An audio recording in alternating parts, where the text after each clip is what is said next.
Make them say, nah. What up, y'all? What's good, yuddy? It's your boy Remo. I'm back with another VVV show. Happy Thanksgiving, y'all. I know y'all probably looking at the game. The Cowboys and my New York Giants. I hope the Giants win. You know, who knows? We'll have to see. Well, I don't know what quarter it is. What is it, the third or fourth quarter? I don't know. Yeah, but y'all, what up, y'all? I'm back with my Bachelor Pad series. My first Bachelor Pad series. And in this video, I'll be talking about the chick that I banged that looked like, she looked just like MIAX I. Y'all remember Mama Mia? Mama Mia, the queen of Southern hip hop. I think her, Gangsta Boo, and the Sequence, and what other females from the South? What we had? We had MIAX, Gangsta Boo, the Sequence. They was the first. A lot of people thought the Sequence was from New York City. Now they from North Carolina. Let me see, what other Southern female rappers we had back in the 90s? Damn, I can't remember. I wasn't really a huge fan of Southern hip hop, other than the Ghetto Boys, Outkast, Goody Mob, and 2 Live Crew. You know, those were like the main ones. But like, you know, after like '97, I really didn't pay it no attention because I was a mixtape kind of guy. You know, people say, "Oh, New Yorkers always hate." Nah, I give them all their respect.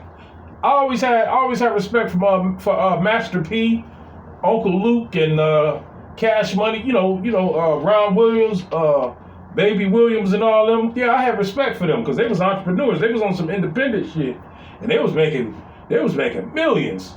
You know, you can't help but to respect that. But as far as the music went, you know, I love Juvenile. That's one of my favorite Southern rappers. You know what I'm saying? But I just really didn't get a chance to listen to him like that because it was so. Y'all gotta remember, back in the 90s, there was so much good music out, good hip hop, North, East, West, and South, good R&B, North, East, West, and South. You know what I mean? But I was DJing, you know, while I was driving around in my car. I'll be listening to mixtapes. You know, I always liked the variety of different artists. You know, so you know that's one of the reasons why I didn't get into Southern hip hop. But I always had respect for the females in the South too because it wasn't a whole bunch of them. You know, like Magnolia Shorty. Oh, that's another one, Magnolia Shorty. Yeah, she was one of the first ones I liked. You know, and R.I.P. to her. But I always thought MIAX was pretty. And it was weird because the chick I'm about to tell y'all about, it was weird because she looked just like her. And this chick was so cute, I didn't want to step to her. Like, you know, I thought maybe, I just thought it was going to be a no. You know how you look at some chicks and you be like, oh, she probably ain't got time for me. That's why I tell fellas, don't ever hesitate to make your move. You know, just expect she going to say no. Just walk up to her, you know, kick it to her, shoot your shot, and just expect to no, because you never know. She might say yes, maybe, you know, or no in a nice way. Most females, if they don't like you, they'll tell you no in a nice way. If they tell you no in a mean way, that means they got issues. You know what I mean? But if she say, no, I got a man, or, oh no, you know, I'm seeing somebody, okay, fine. But if she say, no, get the fuck away from me, something mentally wrong with her. You know what I mean? 99.9% of the time. She got issues. You know, probably can't keep a man. Probably getting sick of dealing with men, and then they drop her ass because something wrong with her. You know? That's how I look at it. But fellas, never be afraid to shoot your shot. But yeah, this chick I met at the bus stop, yo. December of 2020, it was in December of 2005. And the number one song was Don't Forget About Us by Mariah Carey. That song was playing in my head for some reason when I was waiting for the bus and looking at her. And it just so happened me and her got on the same bus. You know, and you know, she was smiling at me. She started smiling at me. I was like, oh shit. So I went over there and shot my shot. We got on the same bus and we talked all the way and we got off at the same stop. her aunt lived right around the corner from me.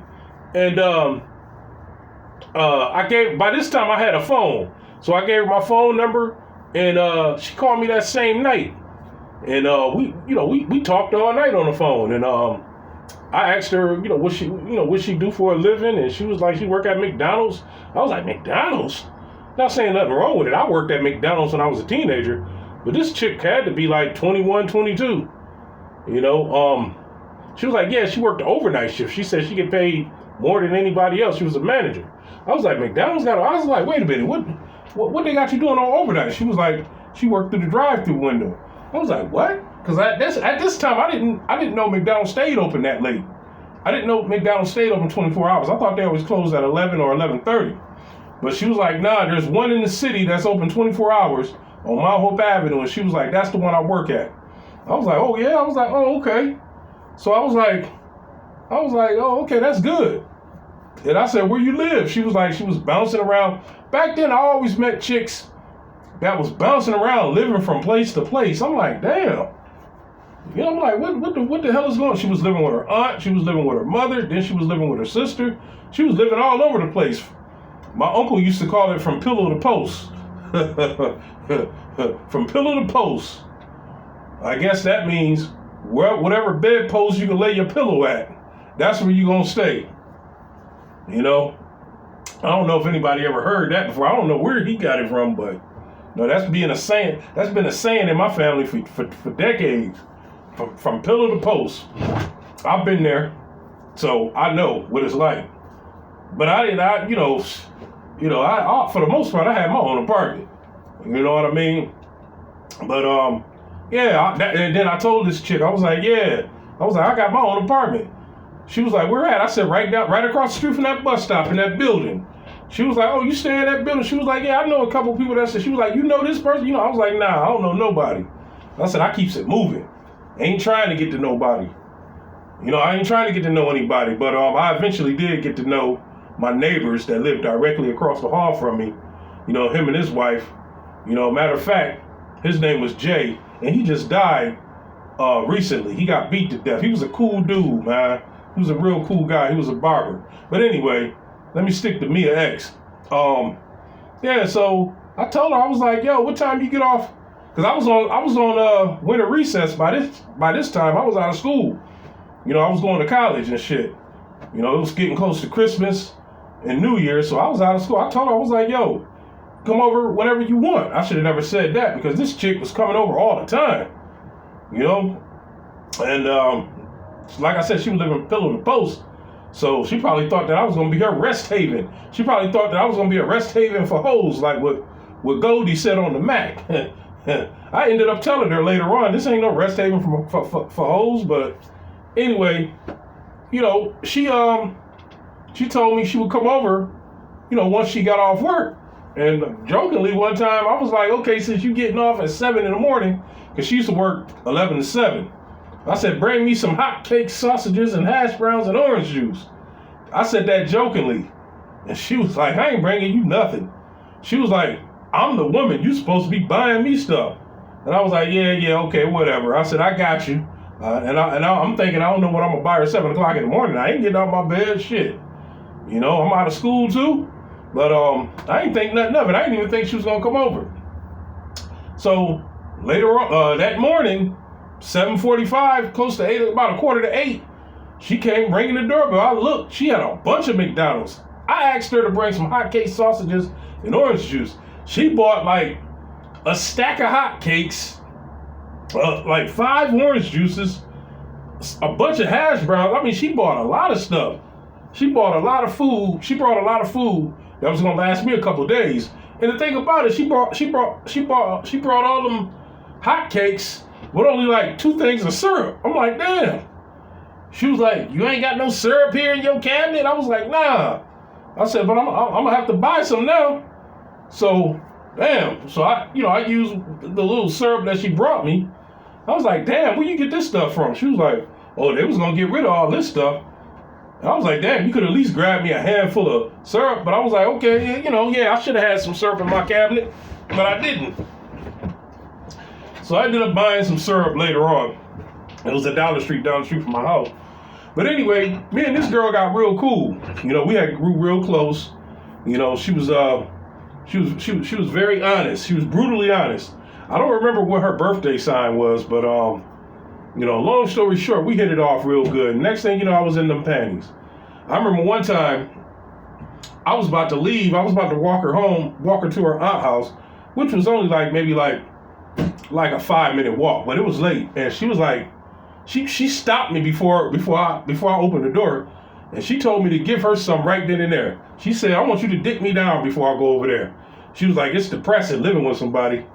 And I was like, yeah. She was like, you probably won't even be able to come in. She was like, because my aunt funny style. And then she was like, plus my aunt might try to kick it to you.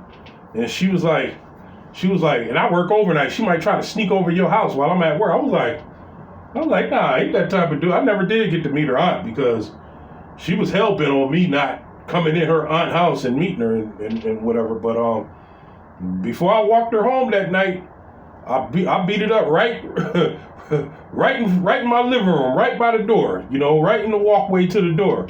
You know, it was a little hallway. I beat it up right there. Gave her a quickie. That's the thing I liked about her. She would just say stop, and she would like she would stop me in my tracks and tell me to get a quickie. You know, ain't too many women like that. Most women, they want you to wine them and dine them. You know, they're boring. You know, it's steps. Wine them and dine them, watch TV, talk, then hit. This chick used to be like, stop what you're doing. The chick that looked like Nell Carter, she was like that too. She used to be like, stop what you're doing and give me some. Yeah. She'll grab the back of your head and say, fuck the shit out of you. Like Eddie Murphy said in Raw. But yeah, that's how MIAX was. And that's what I liked about her. You know, she would do that often. You know, she really made me mad. One time, I had to go to church. She spent the night over my house. And she made me late for church because as soon as I got up, washed up, took a shower, got dressed, right before I left, she was like, give her some. I was like, damn. So I gave her some. I had a lazy boy recliner chair. I was hitting it so hard, I thought the chair was going to flip over. I thought the chair was going to flip over this way because it used to lean back.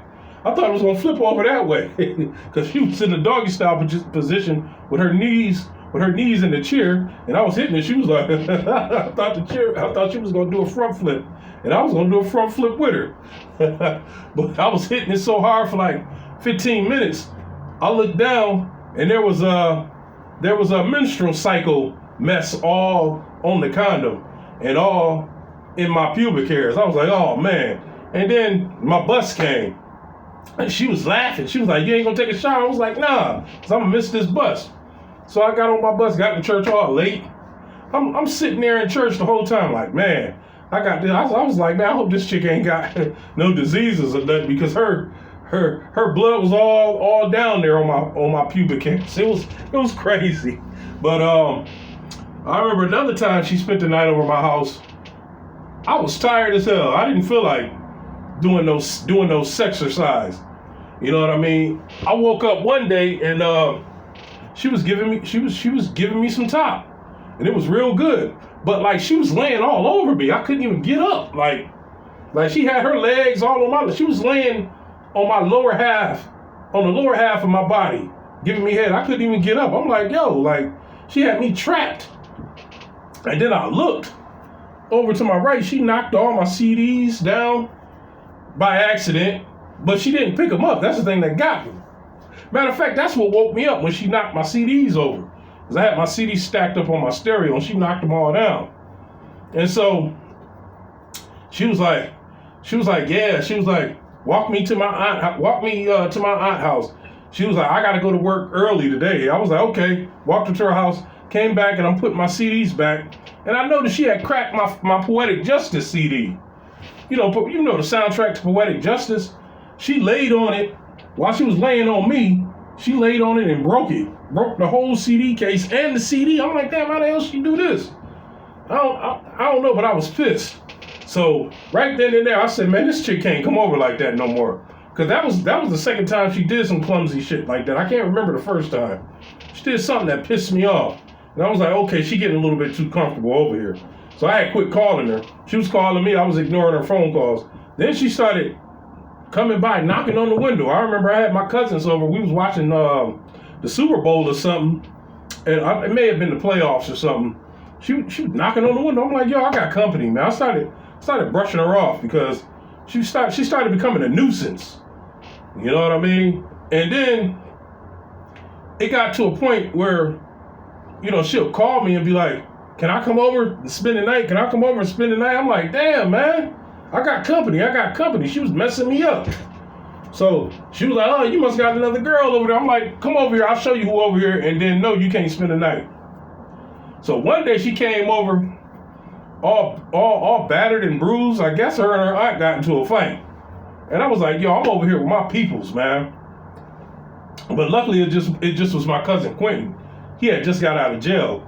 And I told him he could sleep in my room. He got drunk, went to bed early. Me and her slept on the couch. And then she was like, I don't feel comfortable with him over here. I was like, I told you I'll be having company. I said, what you think this is? I said, this ain't no rest haven for hoes. I said, this is a bachelor pad. She was like, yeah, but I thought we was together. I said, how you think that? And then she got all mad and upset and left. And I was like, well, fine. And then a couple days later, she called me and said she was pregnant. She was like, yeah, I think she was like, you got me pregnant that day we had sex before you went to church. I was like, no, we didn't, because I had a condom on. I was like, I remember that. And then she said, well, we didn't wear a condom all the time, which we didn't. She was like, but it was around that time you got me pregnant. She was like, I'm 1 month pregnant. And I was like, whatever. I said, you just saying this to try to keep a nigga. Then she hung up the phone. And I didn't see her for a couple of weeks. So then she came over my house. It was blizzarding. It was blizzarding. She knocked on the window. I was drinking some gin. I had a bottle of gin. Now, before that, I would always drink beer. So I came out. I was like, yo, what's up? She was like, you always drinking something. She was like, what you drinking now? I was like, I'm drinking gin. Why? She was like, yeah, you always drinking something. Blah, blah, blah. I was like, well, gin to keep you warm. I was like, it's cold. I was like, what you want? She was like, just walk with me and talk with me to my aunt's house. We're going to have to talk about my pregnancy. So we was talking and shit. She was like, yeah, I'm 2 months pregnant now and you the daddy. She was like, I think I'm going to have to put you on child support. So I stopped and she kept walking and she looked back. Remind you, it was blizzarding. And she was like, well, I'm going to keep walking. She was like, I ain't got time to play with your funny acting ass. So I picked up a snowball and boom, hit her in the back of the head with it. So she tried to run after me and she slipped. She slipped, but she broke the fall and she stayed there for a while. She couldn't get up. And so I kept walking home and she was cussing me out all the way home. So then as soon as I got home, I sat out for a minute, turned on the TV, my phone rang, she called cursing me out again. And I was like, man, I was just playing. She was like, that snowball hurt. You hit me in my head hard. Oh, fuck you, motherfucker. Oh. I was like, hung up the phone. Didn't hear from her again for like, that was 2005. I didn't hear from her again probably for like 2 years. Yeah, I saw her walk, me and my homeboy, Shad. We was going to a pizza shop that was near his house. And he lived on the other side of town. As we were walking, crossing the street, her and her homegirl was walking down the street. Now, I had been thinking about this chick a lot. I was like, damn, what if she had that baby? You know what I'm saying? I said, what if I'm a father and don't even know it? Because I had moved from out of my bachelor pad like a few months after that happened. Maybe like 5 months later. And I didn't see her for 2 years. So I asked her, I was like, yo, did you have a baby or what? She was like, nah, she went on ahead and had an abortion. That's what she told me. She could have been lying the whole time. I don't know. And she was like, oh, you the one who hit me with the snowball. I was like, yeah, I said, what, you forgot? She was like, nah, I just ain't see you in a long time. She was like, after that day, her and her aunt didn't see eye to eye anymore because they had already gotten into a fight. She said after that day I hit her with a snowball, she never went back over there. She said she had been staying with her grandmother over there by the pizza shop. And so I was like, oh, okay, cool. And I was like, well, I'm glad she ain't pregnant. That's all I was concerned about. Now that was off my conscience, and I didn't see her again after that for like maybe like 9 years. 9 years later, I saw her on the bus, and she didn't remember me. She didn't recognize me, but I recognized her, and she still looked like me. She still looked cute. What's she doing today? I don't know, because I don't remember her first name. You know, a lot of these chicks I regret not remembering their name because I can't look them up on Facebook. But she has some good coochie, I'll tell you that. And she used to want to do it anywhere, just like the song "We Can Do It Anywhere" by 112. We can do it in the shower, you know. We could do it in the bathroom. Yeah, she used to love doing it. I love them chicks that love doing it anywhere. I like it when they take charge in the bedroom. You know, stop what you're doing. Give me some. I like that. Yeah. Them the type of chicks I like. We need more chicks like that. Anyway, this your boy Remo. Holla at me.